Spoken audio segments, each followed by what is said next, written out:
Hey guys, how's it going? Michael Troy here. Today we're looking at Absolute Batman #1 Noir edition. So cool. Cannot wait to share it with you. So exciting. Love the new Absolute Batman. Subscribe to my channel if you haven't already. Hit that like button and let's get right into it. One of my favorite things about the new Absolute line from DC is that the art is so amazing. I love the art in comic books. I knew that, and I also love that they have the intelligence to just immediately start doing these noir editions, especially when they know the art's good. Like, this Batman is on fire. This is going to sell out. They have like a silver cover, but I don't know. It was getting fingerprints and I passed. So I saved $1 and got the regular black and white one. I mean, I'm not going to like overdo it with the review because I already reviewed the first issue in color.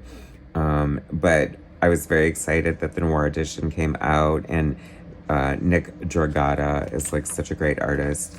It looks so cool. I mean, is everybody loving this new Batman or what?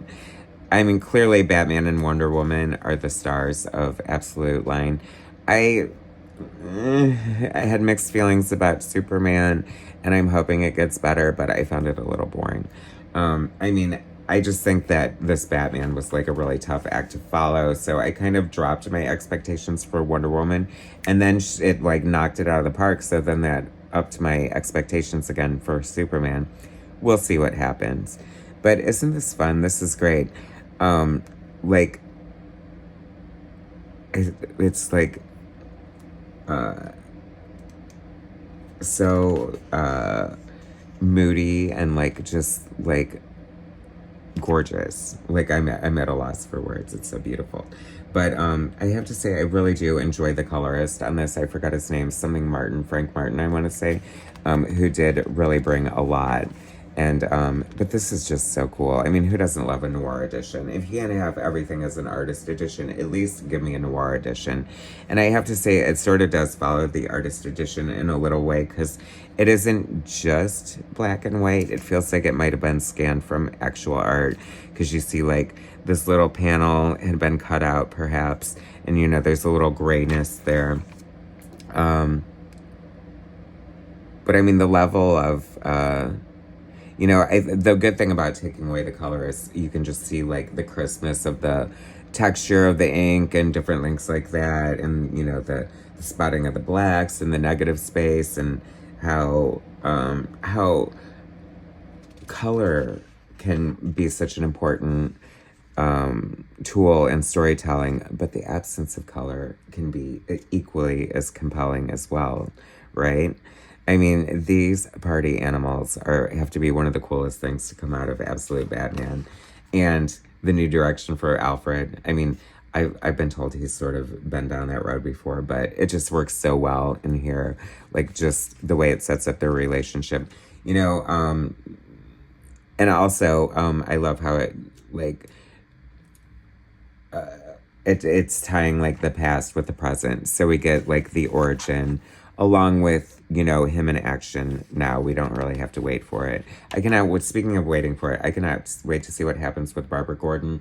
She's currently, you know, she's still Jim Gordon's daughter, but she's a police officer, so that should be an interesting thing happening. I mean, that kind of that's actually like really cool that happened.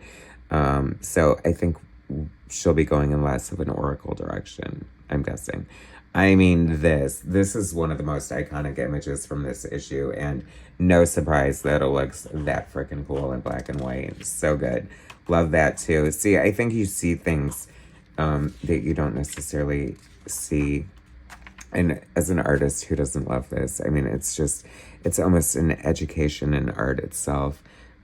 So great and dramatic. You know, I'm so taken in by like the level of like cinema that this has brought. Like, it definitely feels like an upscale, like high budget Batman movie. And once again, Shunk, it's just so great. One of the most joked about things about this version of Batman became one of the most celebrated. When he first used that axe from his chest, oh my gosh, I died. I don't know how you guys felt about it, but I mean, he's so cool. He looks almost like a Godzilla in a way. So, I mean, mean, it's just, oh my gosh, in a panel like that. This is the reason why the Noir editions exist. Like, this just looks so great. But of course, you have to have the color edition because, I mean, it looks so beautiful and way more commercial, right? But gimme, gimme, gimme, so beautiful. And they're doing Noir edition of Wonder Woman, and I hope Superman as well, because as on the fence as I am about the story, the art is undeniably gorgeous in Superman. So it'll be fun to see a noir version of that as well. And oh my gosh, am I going to turn the page and gag? Yes, that is so cool. Oh my gosh, I love that. That looks amazing. That would be such a great poster. I hope we do get like an artist edition of this, or at least like a bigger version. Like maybe the hardback will be, I mean, food for thought, right?